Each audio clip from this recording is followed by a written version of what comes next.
Hello, graphics viewers. Welcome to my Project 4 all about lighting. So I'm just going to go through each of the lights and show you what they do. Light number 0 is on, and this is my point light right in the middle of the scene.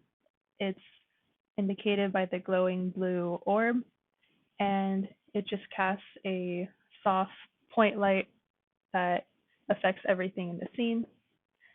Light number 1 is a spotlight that's pointed downwards attached to the white glowing orb on the bird, and this is a white light.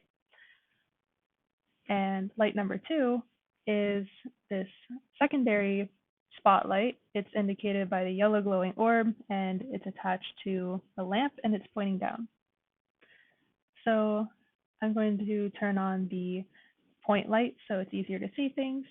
And I'm going to show you my light that is not stationary. So as it moves around, you can see that the light it casts moves along with it. So pretty neat, pretty cool. Let's see, and then I can go to the objects.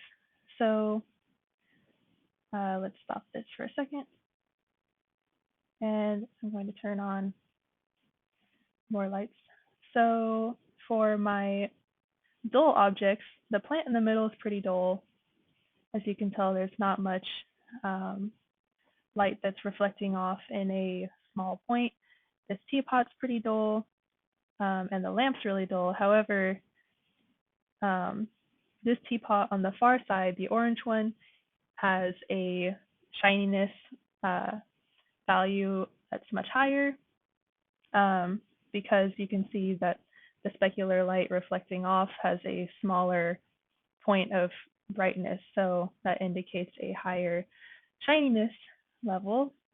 And another thing to point out is this bird here is the shade model is GL flat because you can still see all of the faces individually. However, everything else, especially seen in these teapots, are drawn with GL shade model of GL smooth.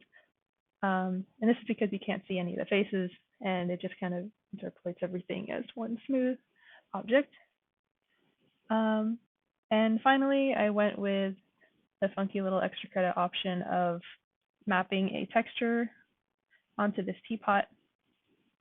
So yeah, you can see this texture going on, and it also has light affecting it. And you can see a little bit of blue coming up through the object. The object itself is blue.